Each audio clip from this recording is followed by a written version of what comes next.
雷定国一世英雄，可惜不识时务啊！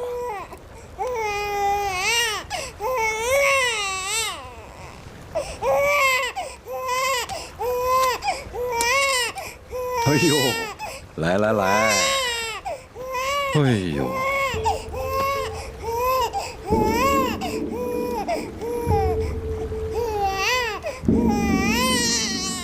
嗯。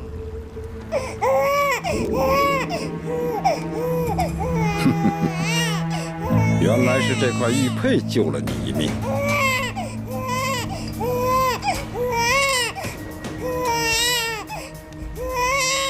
你父王斩杀我数员上将，现在我就用你来祭奠他们的亡灵。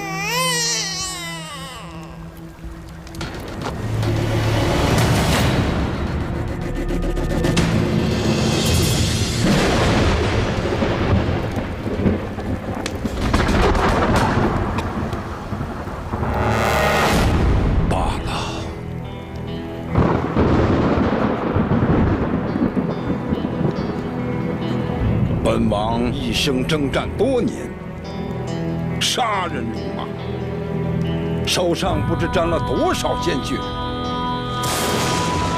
可却从未亲手杀过婴儿。今天，我就把你留在这战场上，是生是死，就看你的造化了。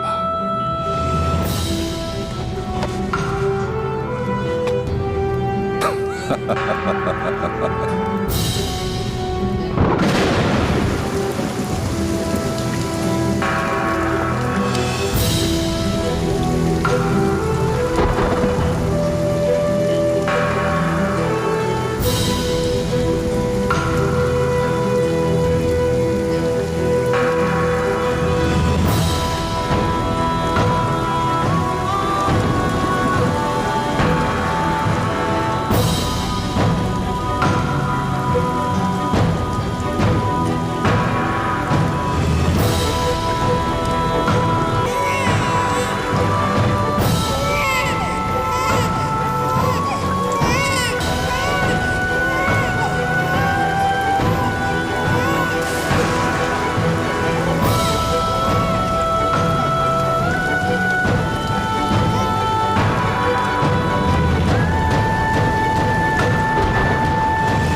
相公，夫人，我终于见到你了，倩莹，倩莹，快叫爹，爹，真乖。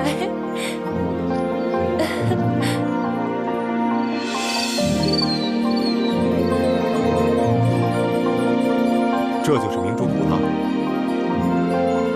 早在多尔衮率清军入关之前，崇祯皇帝就预感到大明江山不保，于是他未雨绸缪，设置了3处秘密基地，为的就是将来有朝一日能光复大明。这其中一处便是明珠谷，许多不肯归顺大清的高人骑士，全都隐居在此。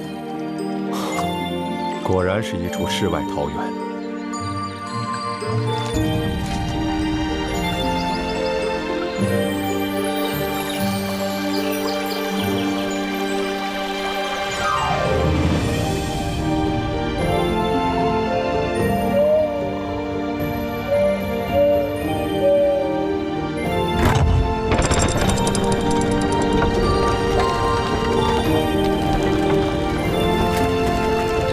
相公，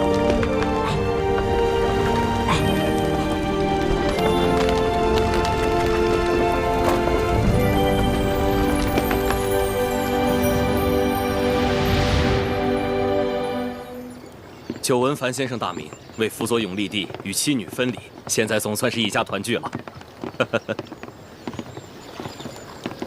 相公，这些都是咱们大明最后的精英，待入股之后，我再一一为你详细介绍。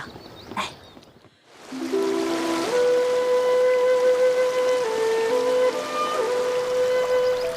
义父，你今天怎么肯带我出谷玩了呀？今天是你7岁生日，你从小到大都没有离开过明珠谷，所以义父今天带你出谷开开眼界。哇，那我是不是能吃到很多很多好吃的？你呀，就是挑食。确实，在谷中也没什么好吃的。易欢，今天你想吃什么，义父都买给你。哇，真的吗？嗯。太好了，我的义父最棒了。走。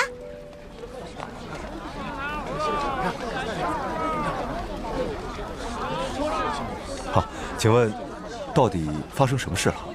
平西王呀贴了告示，说是今日53刻，要当众绞死前朝最后一个皇帝朱由榔。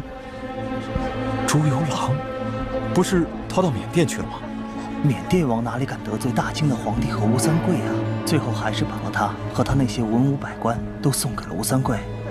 这要是遇到了改朝换代，这皇帝的命比我们这些老百姓还惨啊！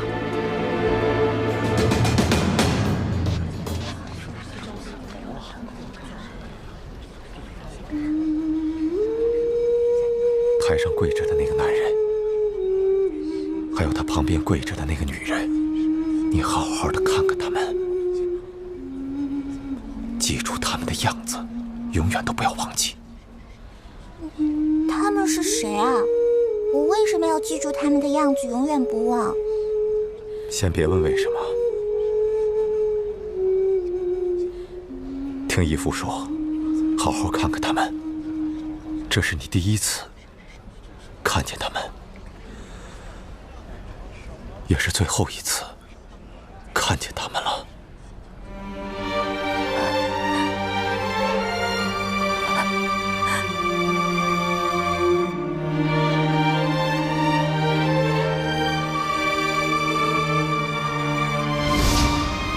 看这孩子这么爱笑，要不朕就给他起名叫做易欢。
范神医，你没事吧？你是晋王？他们在哪？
山。谢太子。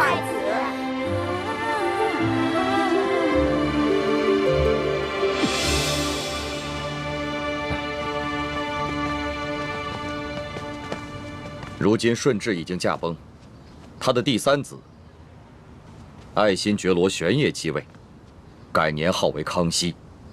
康熙只不过是一个8岁小儿，朝政实际都掌握在4位辅政大臣手中。这4位辅政大臣，他们分势而立，互相内斗，而吴三桂又与他们分庭抗礼，所以，我们将来还是有机会能够找到复国的契机的。希望各位都不要气馁。那我就宣布一个先帝遗诏，为太子跟我女儿奕欢定亲。以后我大明皇室的血脉，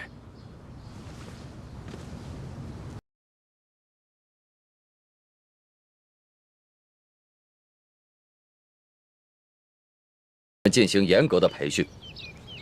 我们会将我们毕生所学毫无保留的都传授给你们。是。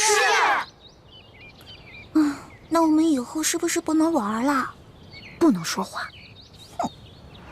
我负责传授你们兵法、战略战术。我来教授你们各项技能和各种兵器。我负责教你们医术，还有读古之术。我负责教你们四书五经、琴棋书画乃至天文地理。我就负责教会你们易容变声、缩骨异形等各种技艺。我将教你们暗器功夫，以及破解制造各种机关。啊，这么多课程还没学我就晕了。奕欢妹妹，你我可是大明最后的希望，我们要加倍努力，给所有的兄弟姐妹们做个榜样。你可再也不能像以前那样贪吃贪玩、偷懒耍滑头了。要你管，你凭什么管我？你是我未来的媳妇，我就有权管你。呸！我长大了才不会嫁给你这么离趣的家伙呢。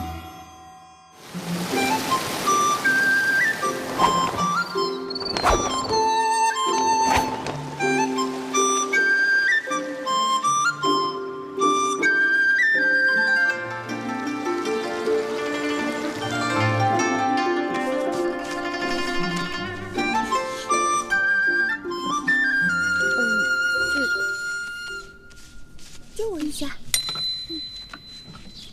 画的真好看，你这么快的画？吴师傅，这是我做的。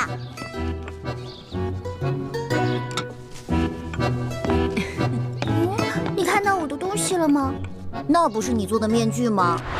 吴师傅，这张面具是我做的，被奕欢偷偷拿了。奕欢，他居然偷懒不肯做作业，居然偷了同学的功课来搪塞我。上课的时候，奕欢竟然还装病。奕欢这孩子呀，比其他的孩子都聪明，只要稍加努力，前途不可估量。每次都是这样，认错认得贼快，可是一掉头就外甥打灯笼，照旧。奕欢，从明天开始，别人练1个时辰的功夫，你要练2个时辰。别人做1份功课，你得做2份。你这样根本不配做帝王的女儿，日后还怎么指望你光复大明？奕欢，不要让我失望。你这孩子今后要多用点功了。奕欢，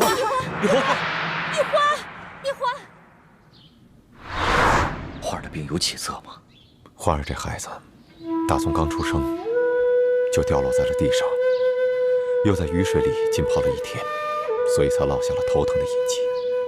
我已经想尽了办法，只能延缓他的痛苦，却不能根治。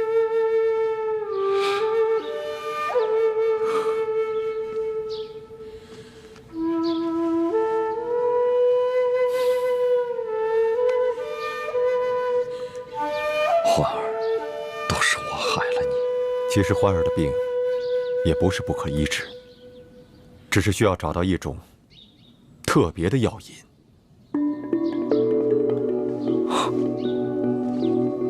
什么药引？我师父说过，世间的疑难杂症，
官身体不好，晋王说了，除了轻功、暗器、独骨、易容这些自保之术之外，他想练多少便练多少。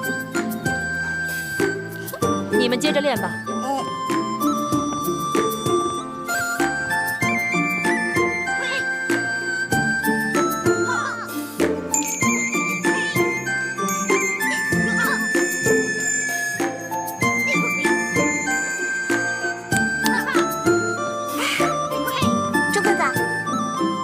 你别捣乱，雪姐姐，把你的手往前伸一点。姐姐你好棒啊！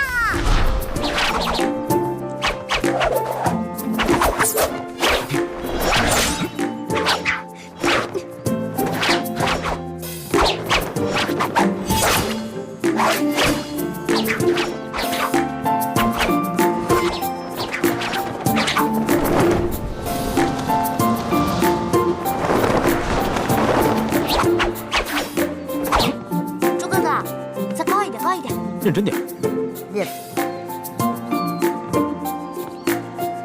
哎，樊姐姐这样不错，非常标准。干嘛呀，叶哥哥？你想刺死我啊？我跟你说话呢。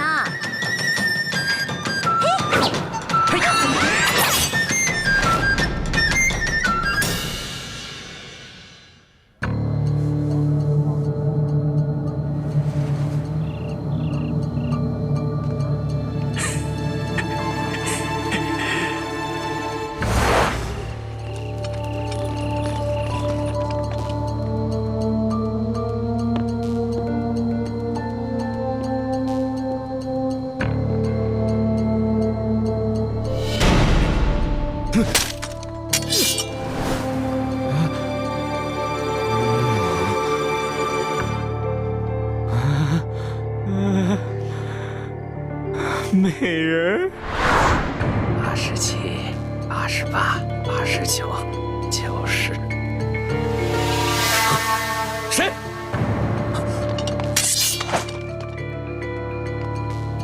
知府大人，我等你很久了。我这银库有9道机关，你是怎么进来的？你这9道机关在我眼中简直犹如儿戏。至于我是谁，这不重要。重要的是，你的银库当中放了这么多朝廷调拨的河堤工程款，你却贪污克扣，不肯发给那些累死累活的民夫。这牛头山的山匪一定是怕了咱们啊！这山寨都不要了，都逃跑了。可我总觉得心里不踏实，会不会他们跟咱们玩空城计啊？哎，报告将军，粮草库失火！什么？粮草库有重兵把守，怎么会失火？小的也不知道，火势太大，咱们根本控制不住，请将军速速回营增援。走，撤！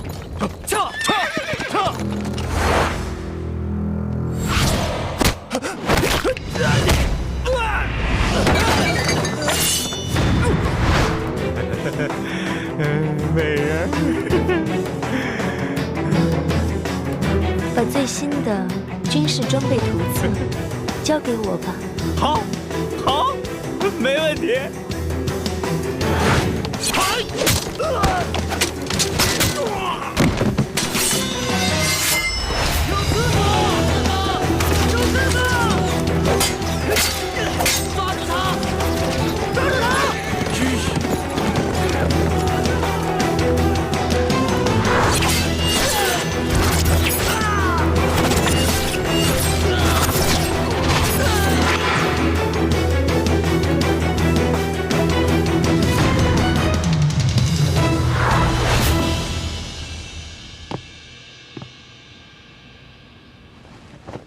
诸位师傅，这就是采花淫贼花太岁。这是大清工匠设计的最新军事装备图册。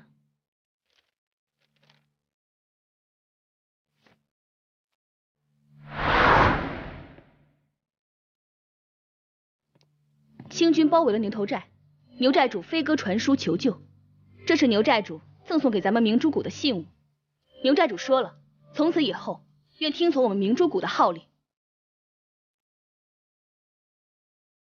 好了，现在到你这个大师兄了。诸位师傅，徒儿身为大师兄，理应给师弟师妹们做好表率，所以这次特意完成了2份作业。哦，这第1份便是诛杀川南恶霸南霸天。第2呢？这第2份作业便是惩罚同州知府徐国庆。义父，这徐国庆虽然克扣了朝廷的工程款，但罪不至死。更何况他还有9旬祖母跟7旬老母在堂，所以我只是逼他发放了克扣的工程款，砍下了一只左手，以示惩戒。很好，太子处置的十分得当。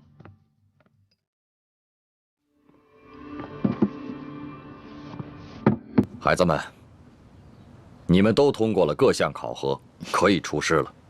接下来，我会有非常重要的任务要交给你们。哎，易欢呢？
这是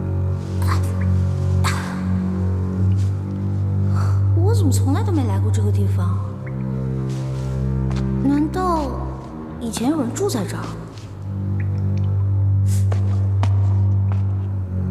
这缸里是什么？打开看看。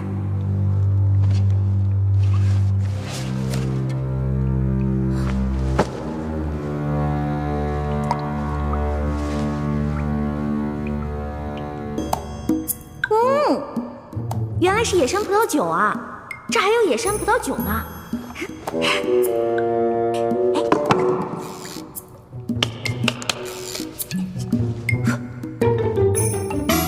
我回来了。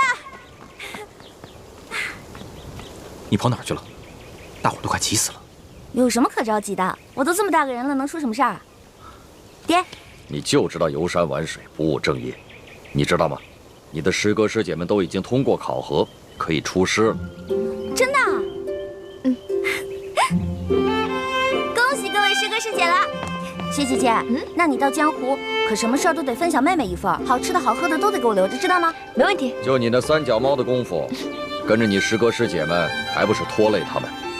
才不会呢！你也太小气了吧！师哥师姐才不会呢，他们会有福同享，有难独当的，是不是？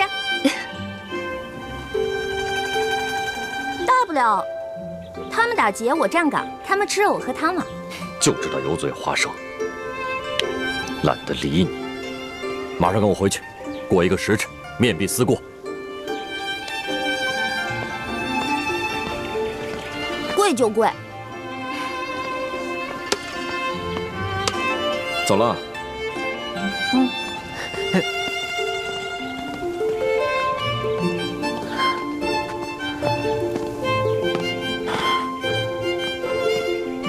你要去山上玩了？你不知道山上有野兽出没吗？很危险的。哎呀，你怎么跟我爹似的？哎，不过我在山上发现一个特别好玩的地方。你呀，就知道玩。什么好玩的地方？也不知道是谁在那个山洞里啊，放了一大缸葡萄酒。真的？不许再去了。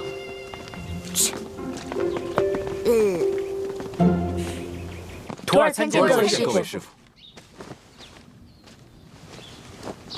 你们听着，出师之后，我要你们完成的第一个重要任务，就是寻找当年崇祯皇帝留下来的一个铜匣。这个铜匣关系到我们联盟的一个绝顶机密。本来这个机密只有我一个人知道，但是现在是时候把它说出来了。你们一定要切记，每个人都要守口如瓶。徒儿明白。徒儿明白。当年崇祯皇帝自尽前几年，他就预感到大事不妙，所以提前做了准备。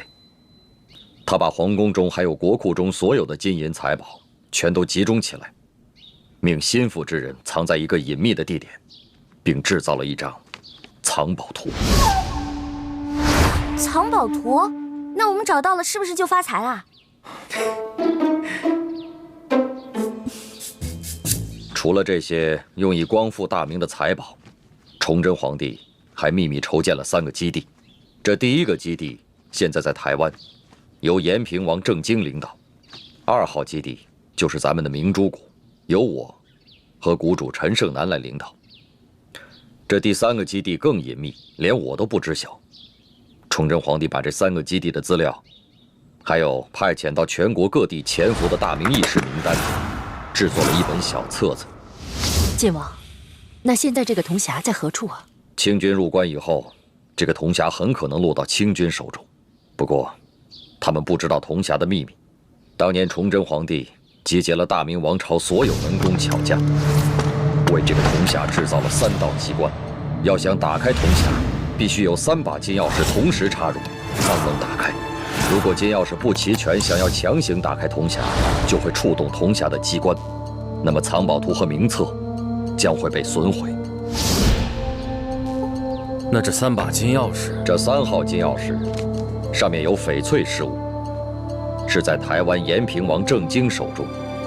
这第2号金钥匙上有玛瑙饰物，本来是张献忠所得，后来落到了我的手上。这第1号金钥匙上有白玉饰物，当年由永历帝亲藏。当年我父皇被吴三桂所弑，那1号金钥匙应该落在了吴三桂的手中，只是不知道是否交给了清廷。此番你们出谷，有2项重要任务：第一是想尽一切办法找到铜匣和金钥匙；第2就是联系天下义士，挑起鳌拜跟康熙之间的矛盾，引发清廷内乱。请师傅们放心，徒儿一定尽最大努力，将2项任务一一完成。好，此番你们出谷行动，一切都听太子调遣。太子，你就不要再用真实身份朱慈轩，而是用化名李建清。大家也不要叫他太子，而称他为大师兄，明白吗？记住了。记住了。 2项任务都要先去京城，你们回去收拾一下，明天一早就出发。去京城啊？太好了！从小到大我就知道京城是全国最繁华的地方，带我去吧。你不能去。为什么？你平时不学无术，吊儿郎当的，武功暗器、奇门八卦、18般武艺，样样稀松，所以你继续留下来，跟你的师弟师妹们继续学习练功。这不公平！哎呀，爹，你就让我去吧，我在谷里闷得快要烦死了。我跟猪哥哥、雪姐姐一起完成任务，行不行啊？是啊，大师傅，您就让一欢跟我们一起去吧。是啊，让一欢一起去吧。大师傅，就让小师妹跟我一起走吧。爹，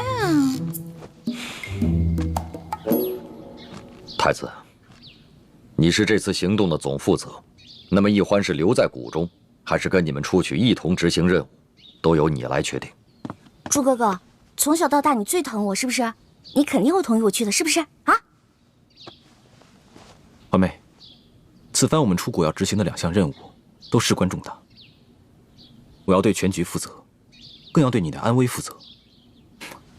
所以啊，你就乖乖留在谷中，继续游山玩水，逍遥快活吧。等我回来，给你带好吃的。爹及诸位师傅在上，一欢历来胸无大志，唯愿吃遍天下美食，穿遍天下美衣，还有找齐珍贵药材，配出冰肌血肤养颜膏，治好倩影姐姐的脸。还望诸位师长原谅一欢违禁出谷，待实现3大愿望之后，一欢再回谷，负荆请罪。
常常夸耀这个机关有多难多难，还不是被我2、3下就搞定了？李一欢，你真是个天才！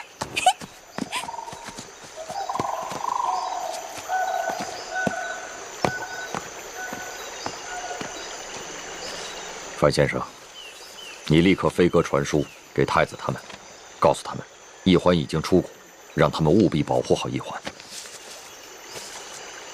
既然晋王担心公主的安全，为何还要故意简化机关，放她出谷呢？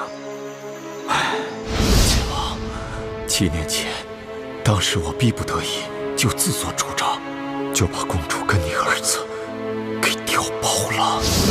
7年前，我亲手射杀的女儿，竟然是我大明朝最后一个公主。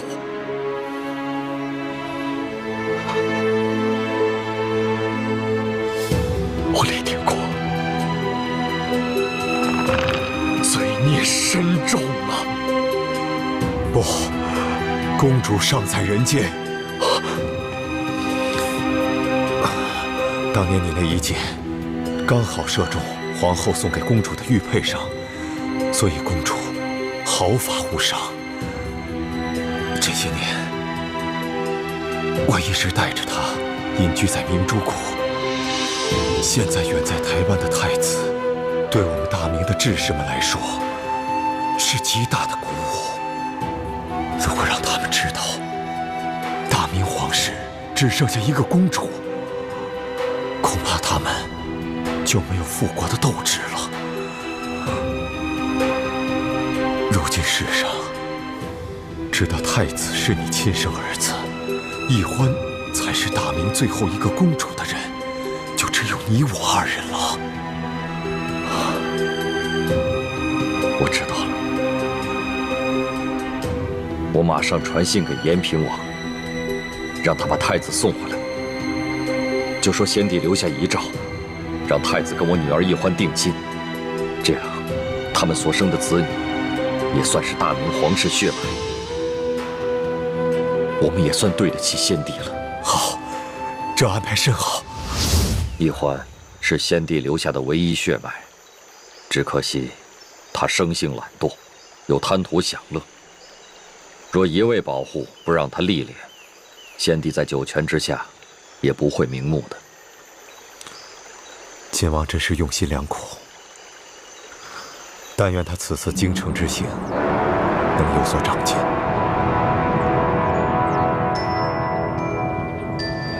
你看桃仁，好看，好这个。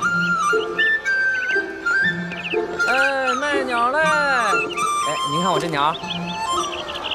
鸟儿应该自由的飞翔，不应该在笼子里。哎，您干嘛？对不起啊。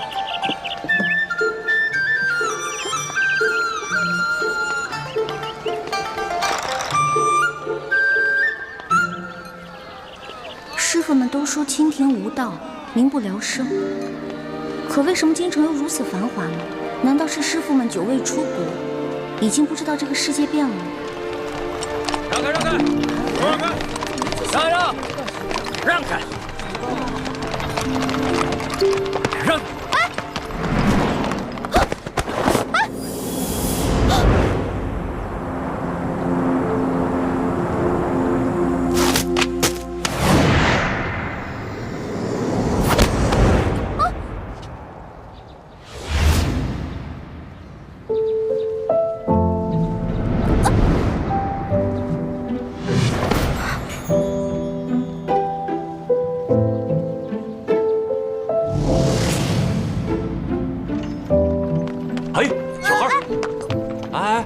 干嘛呢你？啊？对不起啊。不妨事。是，少爷。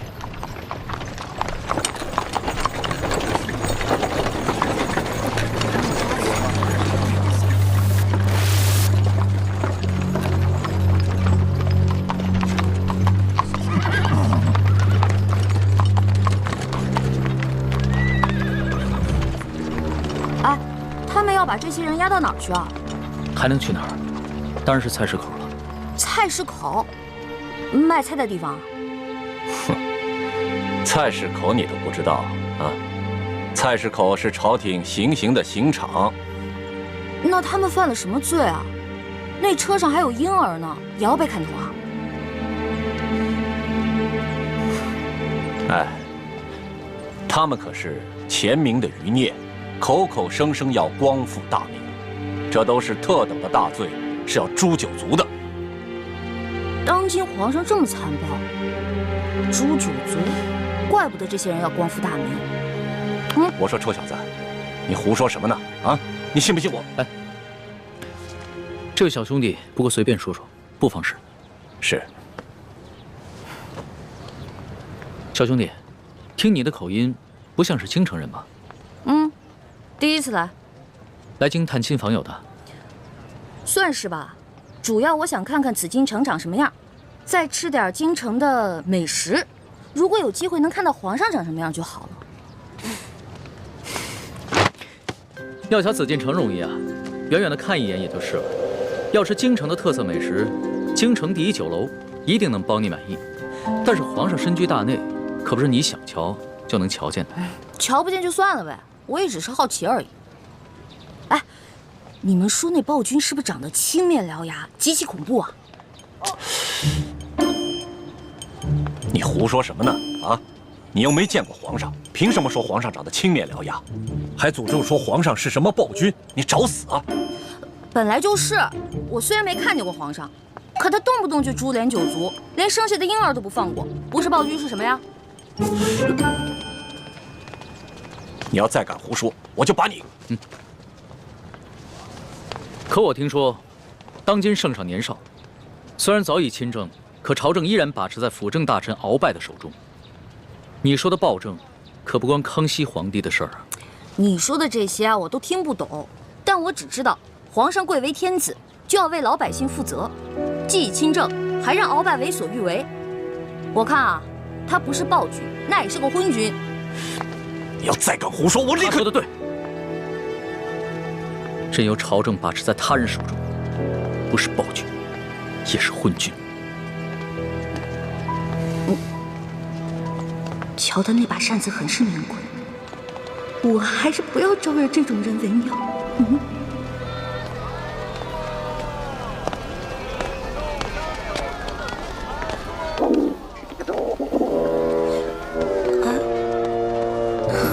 好了好了，我知道你饿了，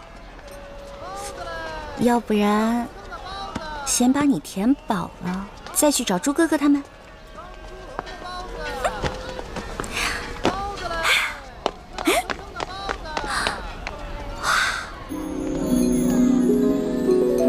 这难道就是刚才那位富家少爷说的京城第一酒楼？那全京城最好吃的东西，肯定就在里面了。您慢走。哎呦，客官，您里边请。您请。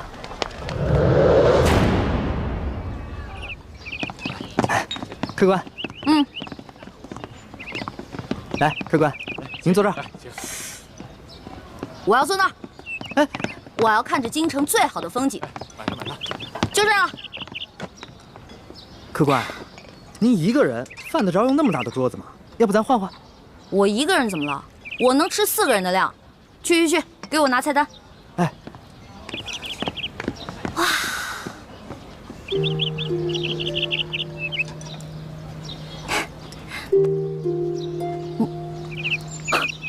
好巧，又见面了。原来是你啊！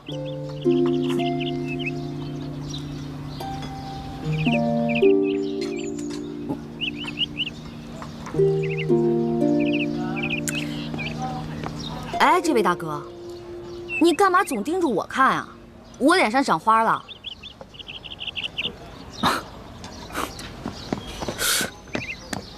客官。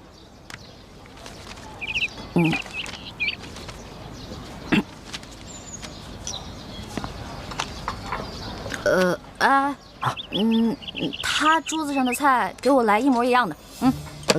客官，那桌还有客人没来，您点那么多，一个人吃得完吗？哎，你管那么多干嘛呀？我让你去给我做，你就赶紧做。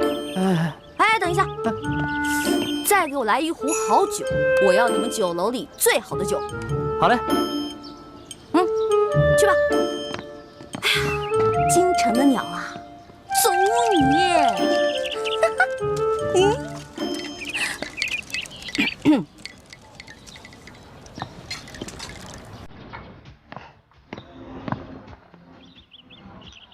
我说这位大哥，干嘛一直瞪着我看啊？啊，还瞪我是吧？行，今天你瞪我，那我就瞪你，看谁瞪得过谁。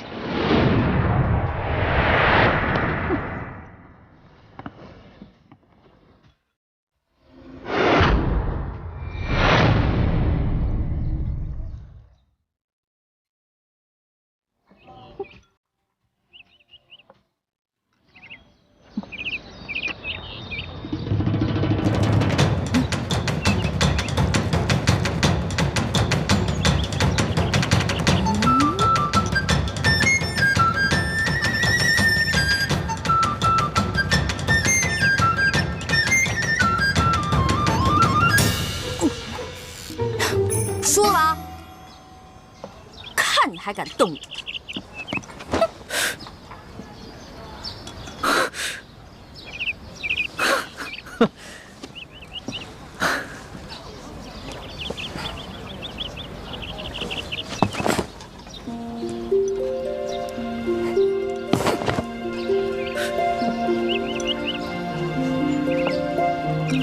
无赖！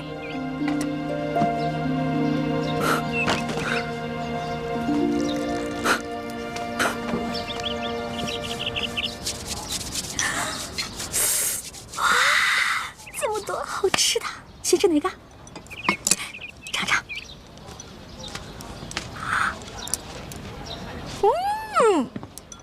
来，请来。不太够。啥？听说你们京城最好吃的是烤鸭，对吧？去，给我拿一只。客官，您点的这桌菜，足够4、5个壮汉吃了。烤鸭你吃得完？什么意思啊？怕我吃不起是不是？我有的是钱。去，给我挑一只肥的啊！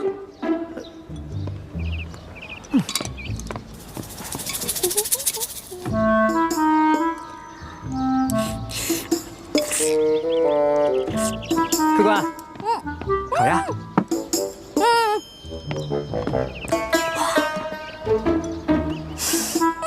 烤鸭。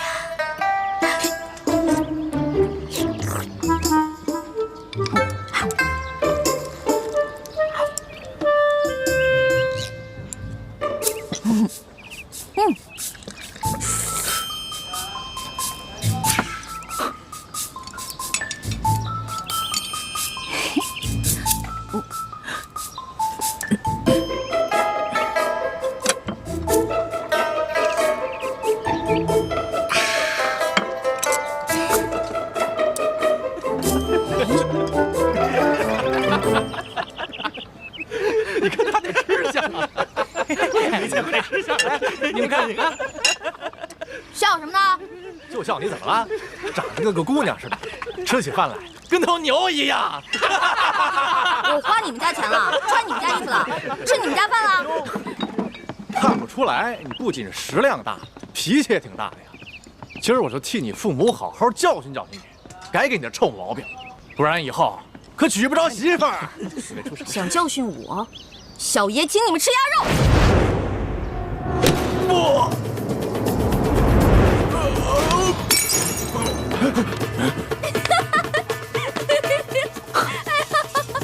找死！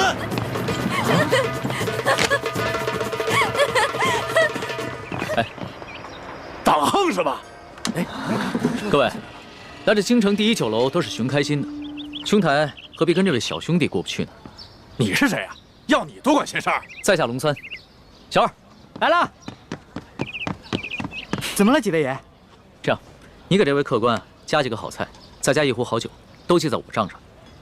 在下替这位小兄弟向你赔个不是。哎，来，几位爷消消气儿，这边请。小二，这些银子够不够？够，用不了这么多。剩下的都赏你了。好，谢爷。果然是个富家公子，哼，有钱了不起啊！别以为你替我道歉，我就会感激你。嚯！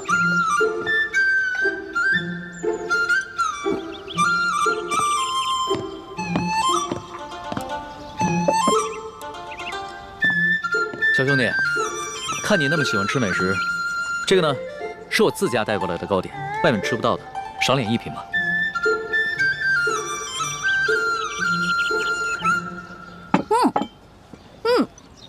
这个真好吃，你们家厨子可真厉害。哎，你那个大个子跟班呢？啊，我让他出去办事了。可惜我吃的太多了，这也吃不下了。小二，哎，来了。你帮我把这些全都包上，我要带回去。好，那请先结下账。哦。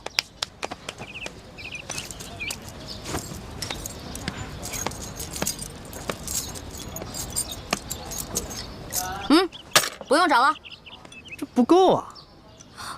这可是整整1吊钱啊！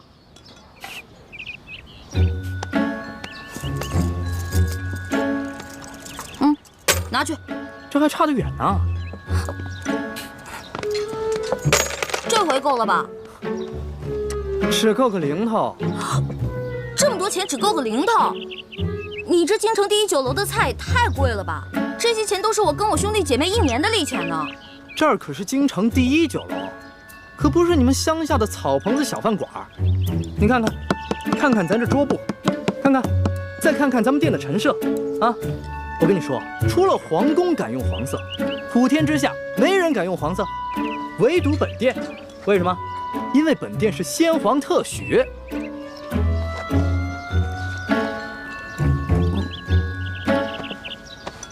啊，这样吧，这顿饭钱我来出了。哎，且慢。虽然我知道你比我有钱，但是我也知道，无功不受禄。这样吧，我能不能先欠着，等我哥哥来了以后再付给你？可以啊，但是把你刚才掏的那块玉压在本店。带着这块玉赶回客栈，晚上会有别的叔叔接你回明珠谷。义父，你要去哪儿啊？我要跟你在一起。义父要为刚刚被绞死的那几个人收尸。这件事情太危险，你不能跟着我。那些被绞死的人跟咱们有什么关系啊？义父为什么要去给他们收尸？你还小，你不明白。记住，这块玉是你亲娘留给你的最后遗物，也是唯一能证明你身份的信物。你千万不能把它弄丢、弄脏。不行，这是我娘死前留给我的唯一遗物，不能给你。那客官的意思就是要吃霸王餐了。小兄弟，这个京城第1酒楼有个不成文的规矩，礼敬天下身怀绝技的能人异士。所以呢，你要是有什么绝技的话，能露出个1两手，这样的话就可以免了这顿餐费。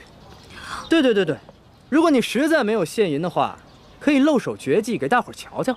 那什么样的绝技啊？来，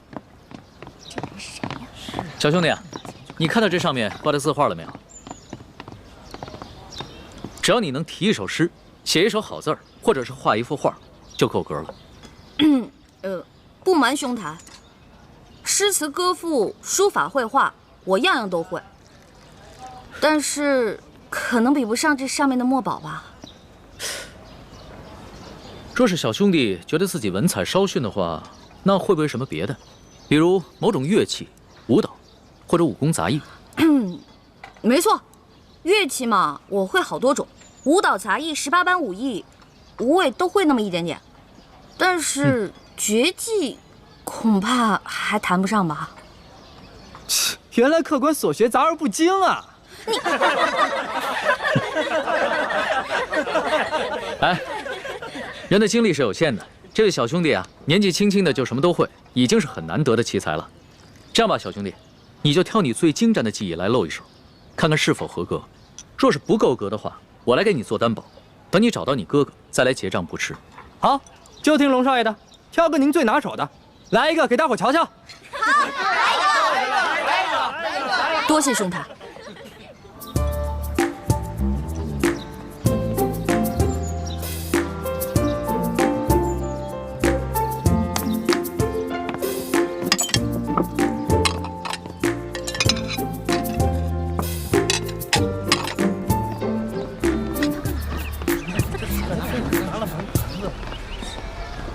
他要干嘛呀？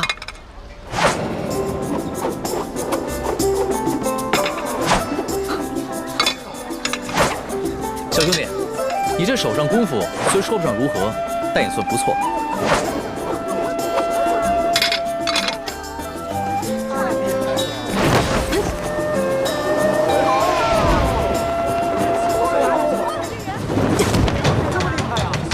好，原来小兄弟最擅长的是轻功啊！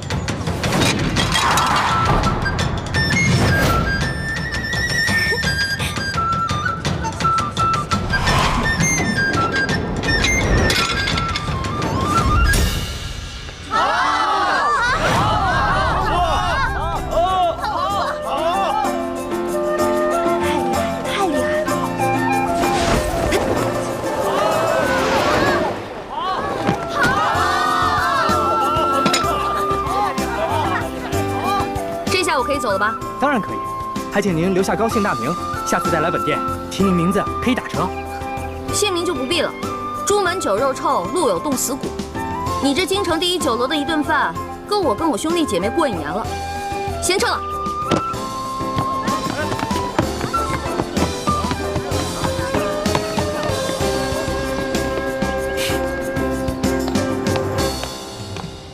哎呀。没想到来京城的第一顿饭花了我这么多钱，还没找到朱哥哥他们就变成穷光蛋了。要是再找不到朱哥哥的话，那我就要露宿街头了。等会儿那个龙三出来，他往那边走，我们跟过去，然后把他抓了。龙三。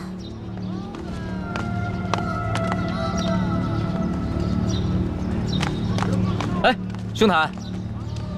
我正要追上你呢。哎，兄台，喂，我，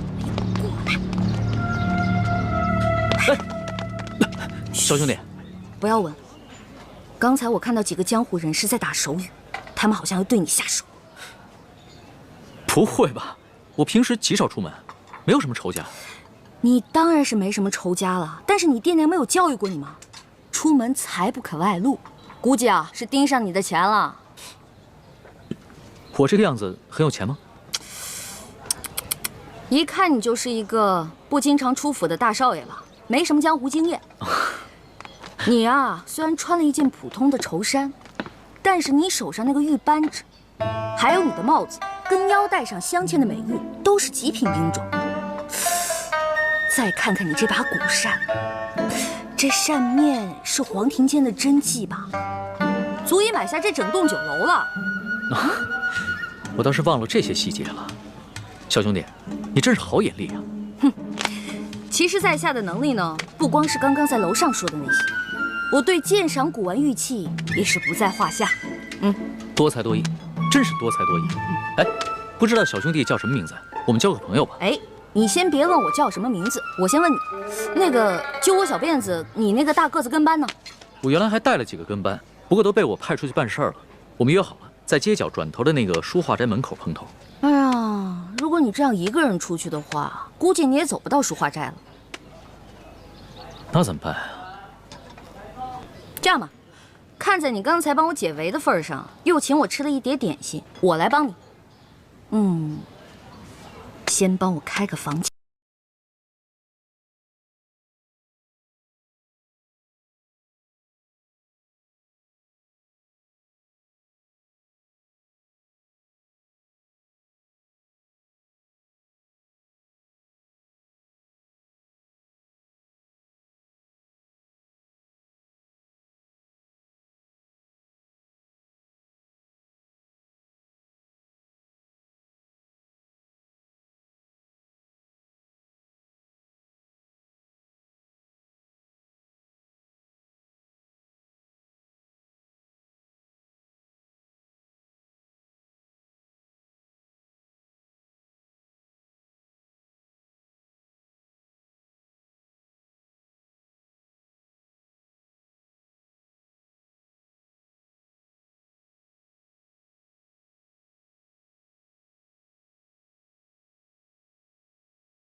意思啊？那就多谢小兄弟了。想不到这天子脚下，北京城内光天化日还有人抢劫绑架，也难怪朝廷会实行严苛的刑罚。亏你还饱读诗书，这什么狗屁道理？推行暴政，我虽然不懂国之大事，但是我也知道，唯有仁政才能治理天下。还愣着干什么呀？赶紧去换衣服呀！哦。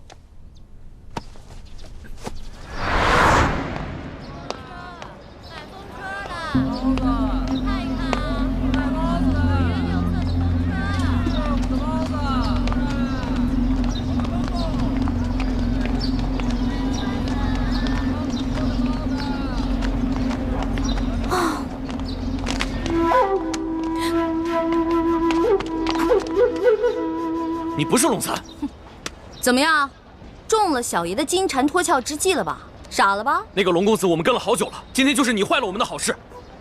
所以你们想干嘛呢？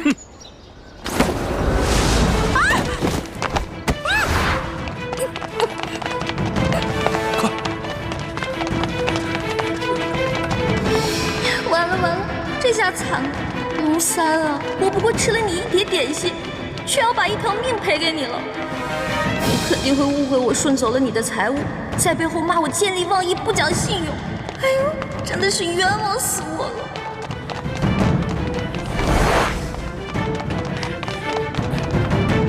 少主，今天有人破坏我们的计划。好，什么人？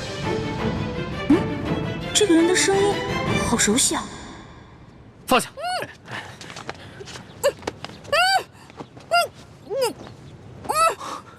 欢妹，怎么是你啊？把绳子解开。猪哥哥，猪哥哥，怎么会是你啊？少主，这位是？她是我的小师妹易欢。啊，这些打架劫舍的人，你认识啊？你别胡说，他们都是我们联盟的好兄弟。易欢姑娘，刚才真是多有得罪，没想到我们居然是大水冲了龙王庙。你们为什么要劫那个龙三啊？京城的达官贵人们都爱去那第一酒楼，所以我们在酒楼当中也安插了眼线，方便我们打探消息。这几天来，我们发现那个龙公子经常出现在第一酒楼，暗中查访各种民间消息，行迹可疑，出手又非常阔绰，所以我们打算绑了他，盘问盘问，顺便从他身上捞点钱财，用作咱们联盟的活动经费。没想到啊，却让你给破坏了。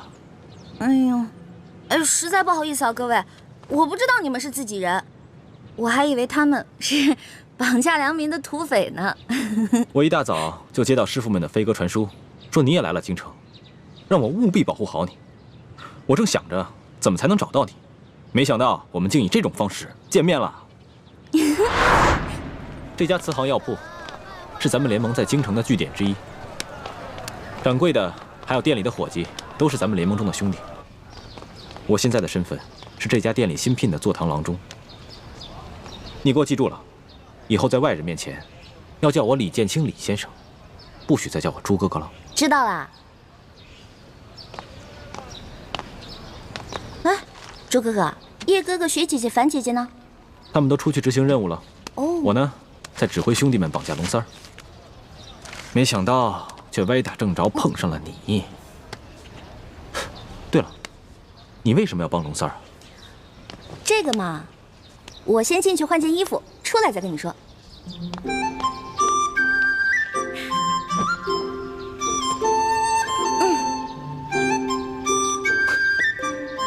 你就因为吃了他一碟点心，就去替他冒这个险？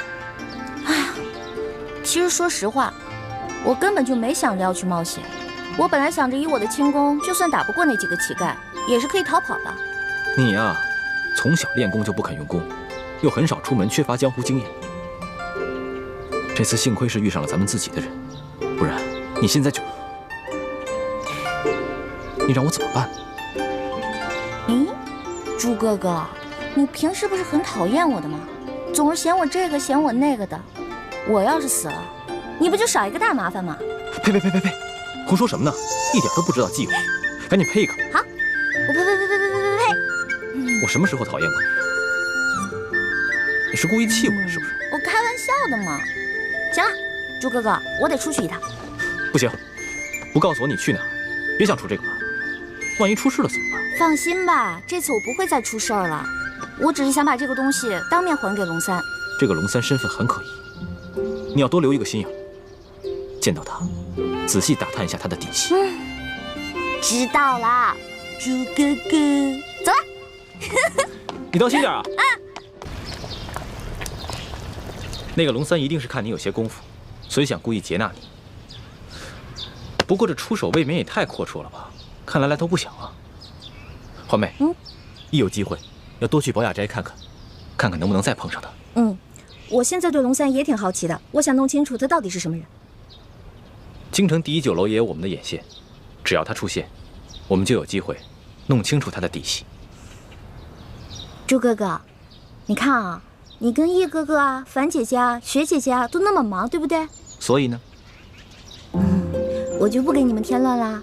我想去看看紫禁城，我保证绝不给你们添麻烦。等等，回来。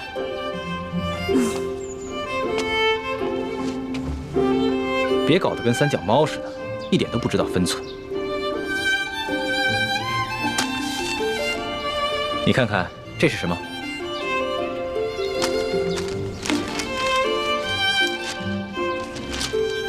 我知道你想去紫禁城，我陪你去。不过在去之前，咱们是不是得熟悉一下京城还有紫禁城的地图啊？这个是午门，午门前面是太和门。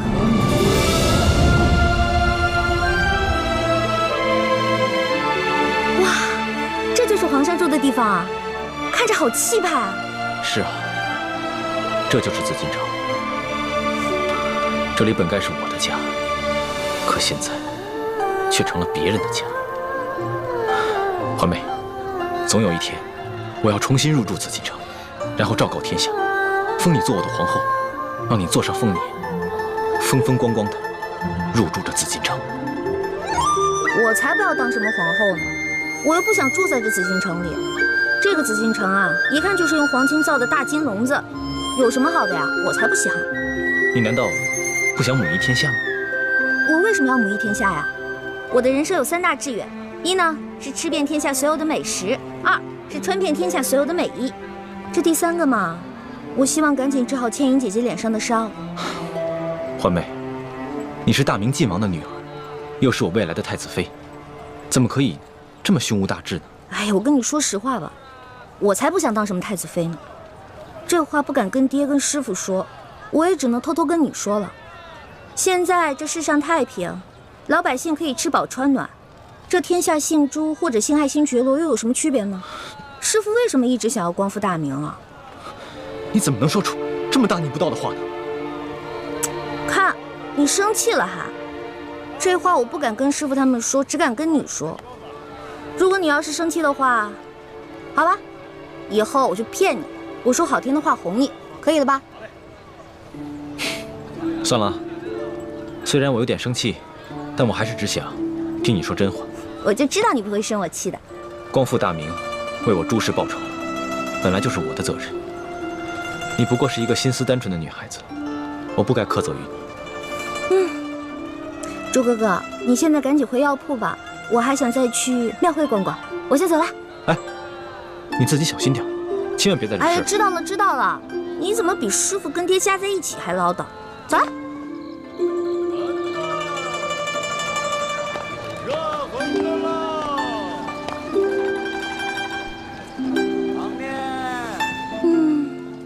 好香啊，好想再进去吃一顿。可惜这天下第一酒楼的菜价真是太贵了，根本吃不起。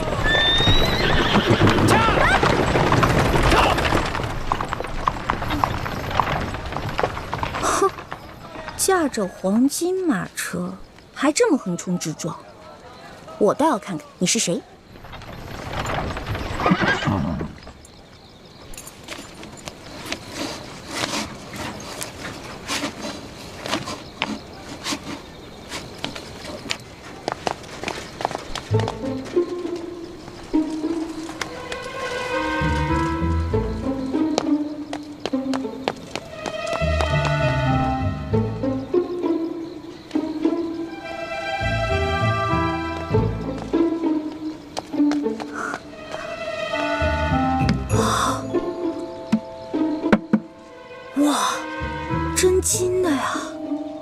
车主也太有钱了吧！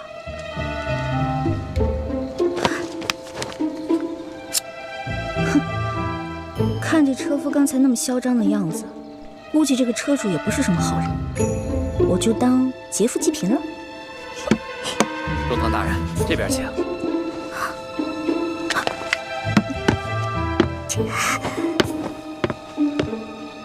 中堂大人，请上车。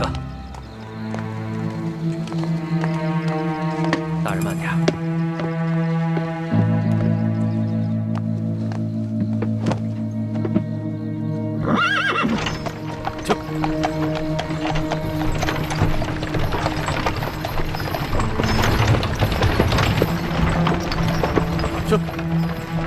当今世上，只有4位辅政大臣之一的鳌拜人称中堂。难不成这车上的人是鳌拜？鳌拜权倾天下，怪不得这车这般华贵，行人也都避让不及。想来他们也都认得。哎呀，一欢呀一欢，这次你可玩大发了。这鳌拜可是大清第一勇士，要是被他发现你这个小毛贼，你这小命可就不保了。救苦救难的观世音菩萨，你可一定要保佑我！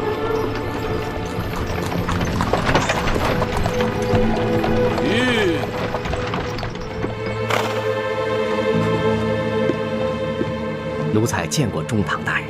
公公不必多礼。宫中一切可都好吗？一切尽在中堂大人的掌控之中。皇上好吗？皇上现在每天还是跟一些小伙伴们摔跤玩耍，无心朝政。他那都是故意做给老夫看的吧？当年顺治爷临终托孤的情景，老夫至今难忘啊！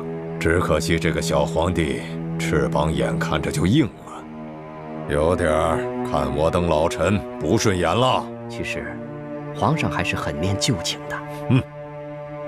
帝王天子，有谁是心慈手软、真念旧情的？翅膀硬了，总是要飞的。你还是继续给皇上进补吧，每日1盅大补汤，你一定要看着皇上服下去。奴才明白，奴才一定尽心伺候皇上。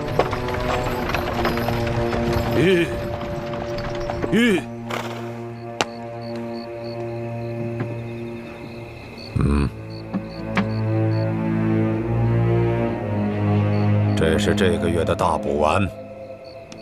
多谢中堂大人。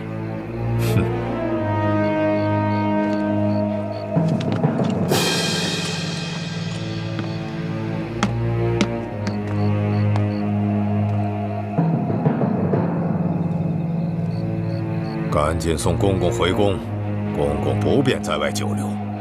奴才遵命。回宫？难道是回紫禁城？我的天哪！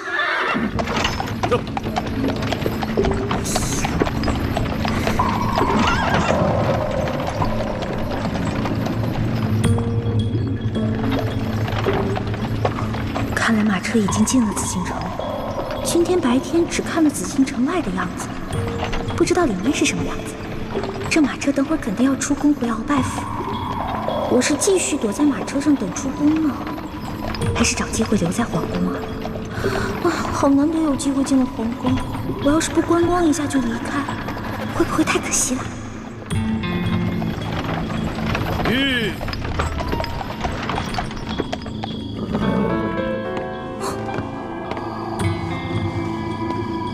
公公，您慢点。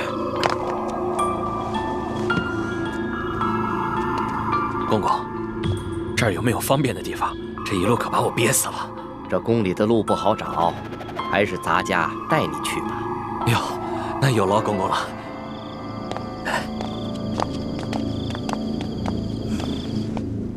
哎呀，行，我知道你饿了，别叫了。玉膳房里面有举世无双的美食，要不然先喂饱肚子。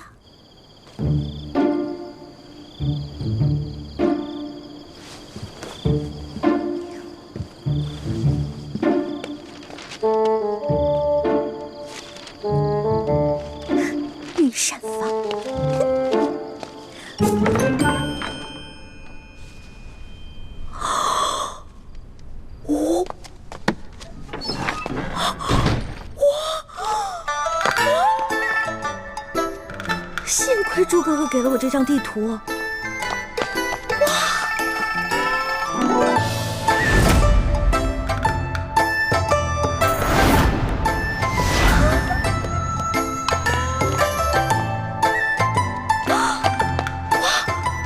这么多金银财宝，全是真的！上了鳌拜的车反而因祸得福了。我得把这些金银盘子全都带走，带到明珠谷给我的姐妹们。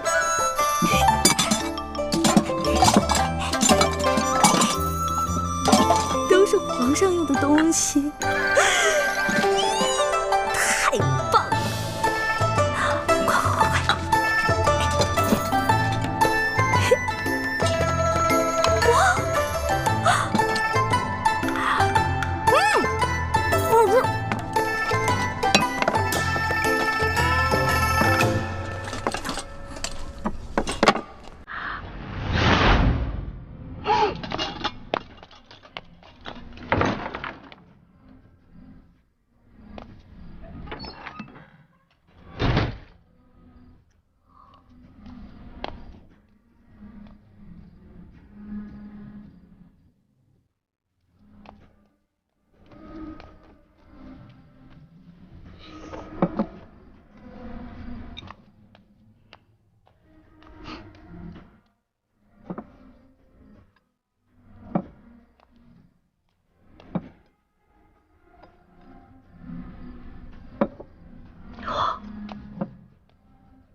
行了，你还要都拿走？是你啊？谁啊？我跟你不熟，别跟我套近乎啊！哎，是我。哎，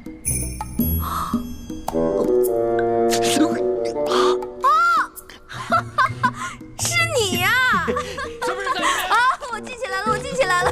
嘘啊，嘘，我们换个地方说。走走走走。哎，我的东西，我的东西。啊。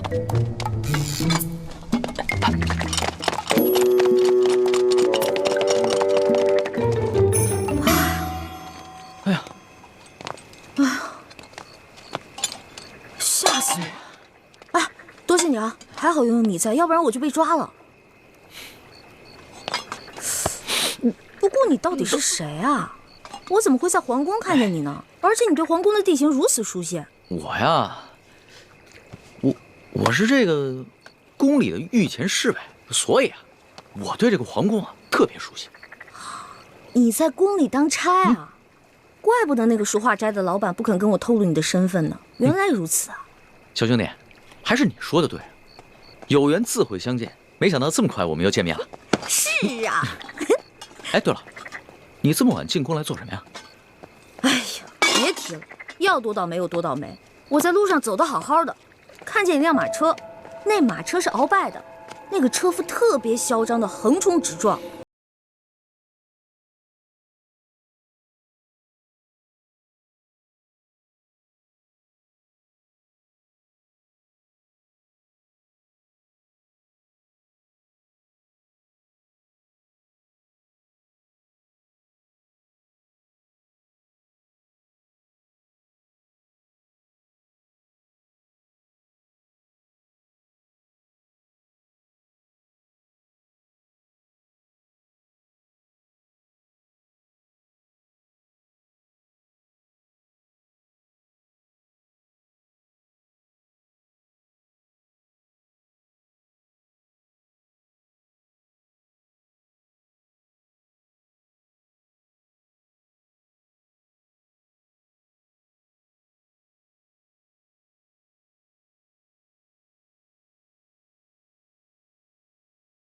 疯子眼里，还是小皇帝无能呗。这拉屎的呀，居然被吃屎的欺负。小兄弟，你这话未免也太糙了吧？话糙理不糙啊，我说的都是实在话。如果这个皇帝是个英明君主的话，那怎么可能任由鳌拜这么嚣张跋扈呢？小兄弟啊，你想的太简单了。这皇上啊，年少，刚亲政不久，要整顿朝纲，自然是需要时间的。而且他确实想做出一番大事，要不然的话，他也不会派我乔装打扮，在宫外打探消息了。怪不不得你在酒楼花钱这么阔气，原来是奉旨花钱啊！你这个差事不错啊！哎呦，我都跟你聊饿了，还好我在御膳房拿了点吃。这样，我带你去一个特别安全的地方慢慢吃。去哪里啊？哪儿啊？你跟我来就知道了。哦。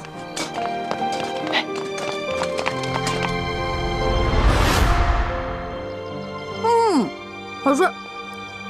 这御厨做的就是不一样，不光做的好看，吃着也香哈。那当然，能侍奉皇上的御厨，那都是天下第一的大厨子。哎，你不是说你是皇上的心腹侍卫吗？那你是他的御前侍卫，你想吃什么可以找他恩赐啊。那干嘛半夜3更的去御膳房偷吃的？我哪是偷偷去吃啊，我那是光明正大的去吃。要不是为了掩护你，我哪会被那些相熟的侍卫追得满宫跑啊？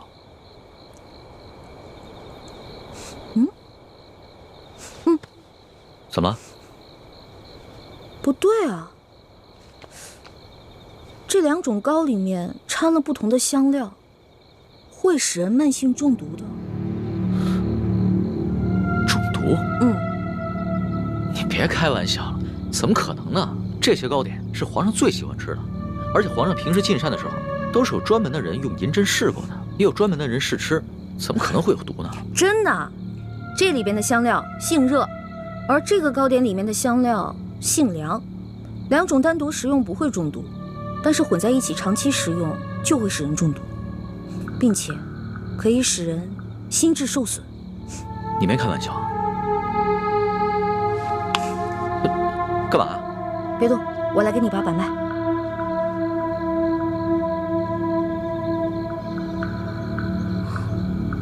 这位小兄弟，你的脉象已经显示你慢性中毒了。那个替皇上试吃的人，不会就是你吧？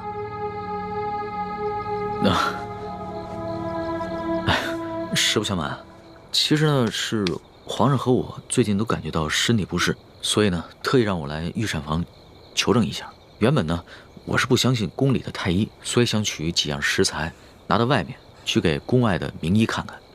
一开始见到你在那儿的时候，我以为啊你是下毒的人，派来毁灭证据的。后来看到你毫无顾忌的大吃大喝，然后又跟我说了这些话，到现在我才相信你。遇到本李大侠李易欢算你运气，知道吗？李易欢，姓李名易欢，这名字挺好听的。那当然了，我不仅名字好听，还会识毒，并且还会解毒呢。那我和皇上的毒能解吗？哎呀，你和皇上的毒嘛，解是可以解，不过这药材配起来比较难，而且这药材价格不菲啊。钱不是问题，你想要多少，我给你多少。好，3日以后在第1酒楼，我带着解药，你把药钱给我。这个药钱嘛，10两黄金。没问题，我看也不必等到3日以后。我这枚玉扳指肯定不止10两黄金，你先拿去吧。哇，果然是个好扳指啊！你就这么把扳指给我了？你也不怕我骗你？我相信你，虽然我们2个相识不过1日，但是我能看得出来，你是一个有本事的人。只要是有本事的人，都不会因为钱财而背信弃义的。有眼光。我是个有本事的人，我的本事不光这些，还有很多呢。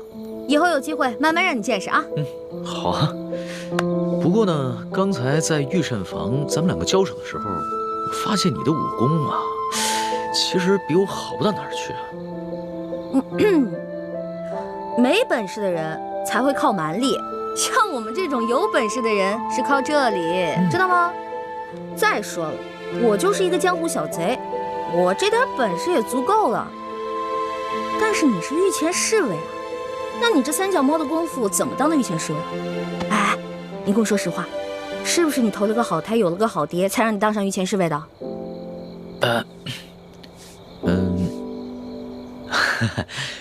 实不相瞒，我确实是投了个好胎，有个好爹。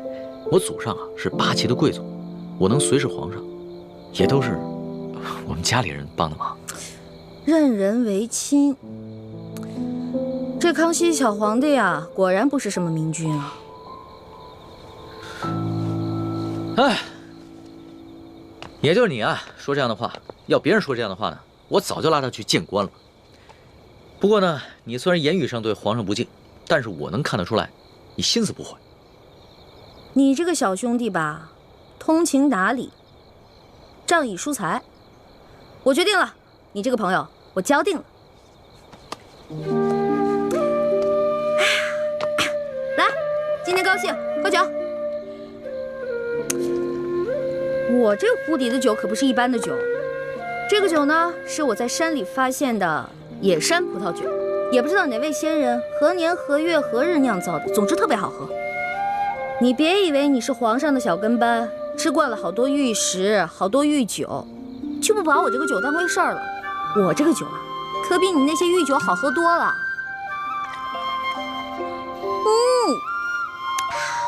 爽，尝尝。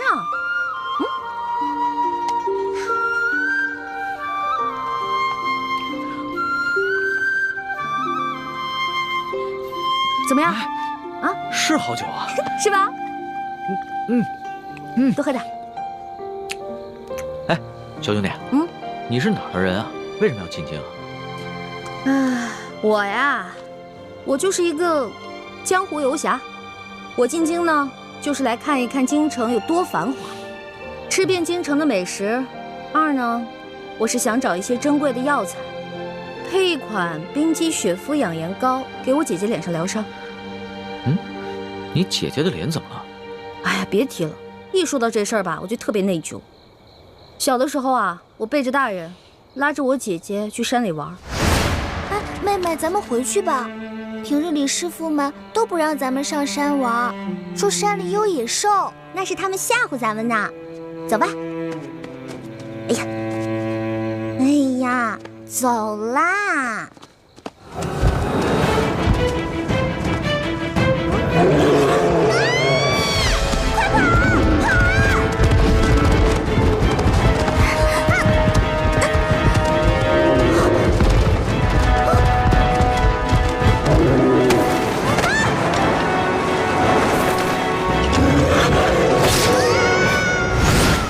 所以我姐姐脸上就落下了伤痕。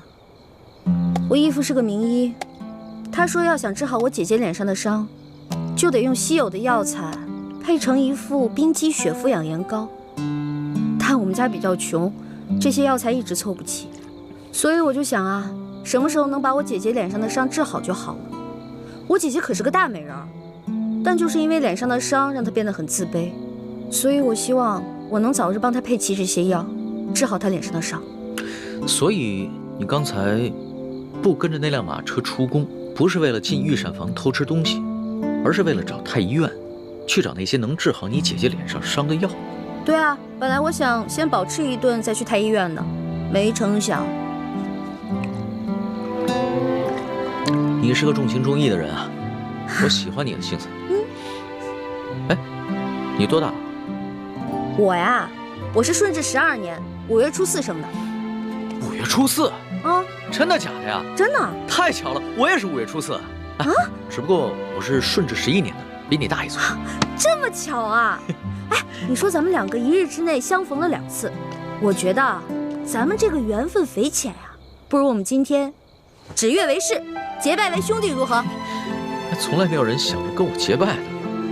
不过我以前老看古书上说，那些古人们结拜好像挺有意思的。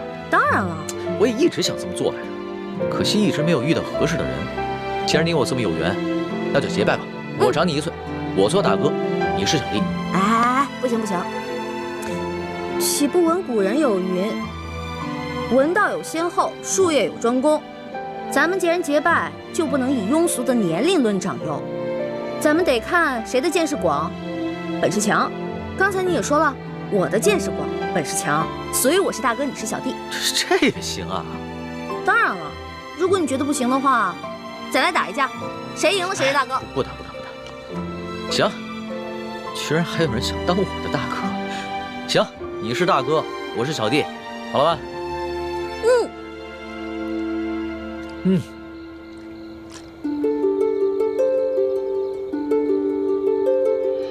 欢，我龙三，今日对着月亮发誓，结为异姓兄弟。从今往后，有福同享，有难同当，永不背弃。同生共死，同甘共苦，如有违誓，天打雷劈。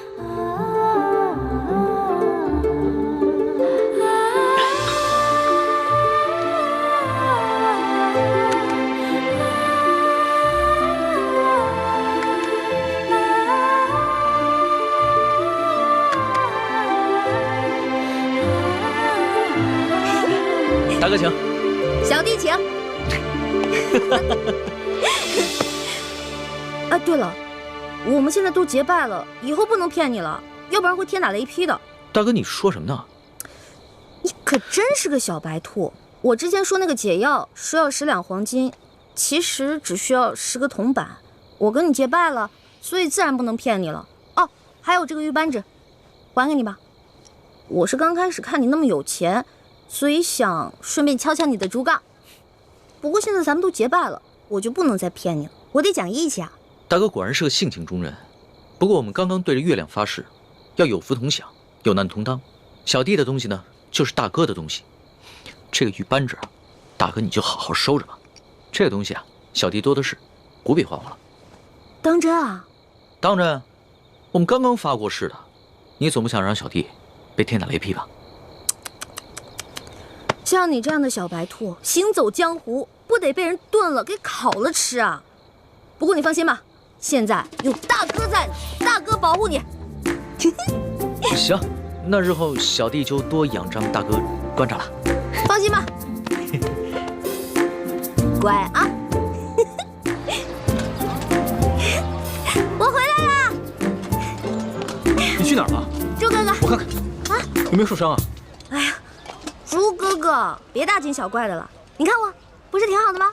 什么事都没有啊！哎，你知不知道，大家为了找你一宿都没睡，各个据点也都派了人满北京城的找你。樊师妹到现在都没回来。一欢，谢姐姐，你急死我们了。哎呀，对不起嘛，没想到我一夜未归，大家这么兴师动众的。欢妹，你要注意自己的身份。如果你出了事，整个联盟会不惜一切代价去救你。如果因为你牺牲了那么多无辜的性命，你心里过意得去吗？我知道了，猪哥哥，我错了，我下次再也不这样。不过，你们知道我去哪儿了吗？去哪儿了呀？紫禁城。你不是跟我说去庙会了吗？是啊，我事前去的庙会。我去了庙会以后，我还去紫禁城溜达了一圈呢。我不光进去了，你们猜我看到了谁？我碰到了皇上的御前侍卫龙三，我还跟他结拜了呢。啊？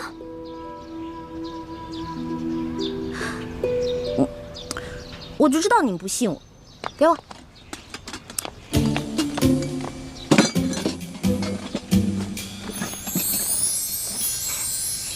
哇，看，没骗你们吧？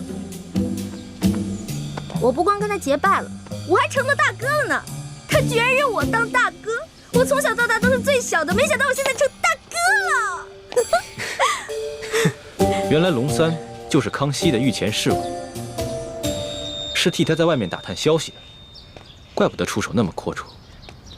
欢妹，你要多跟龙三联系，要挑起康熙跟鳌拜的内斗，也许龙三就是一个重要的突破口。没错，你昨晚不是正巧碰见鳌拜勾结内奸吗？这样一来，小皇帝肯定就更加记恨鳌拜了。可是我跟龙三都结拜了，他是我兄弟啊，我们已经发誓了，有福同享，有难同当。我这样做是不是有点不厚道？欢妹，情有轻重，义有大小。江湖情义固然重要，但那是小情小义。联盟光复大明，那才是大义。一欢，你要相信咱们这些从小一块长大的兄弟姐妹，可不能被刚认识的人给迷惑了呀。那好吧，我听你们的。皇上头晕的毛病可好些了？略好些了。只是皇祖母，你们都退下吧，和皇后唠些家常。下去。是。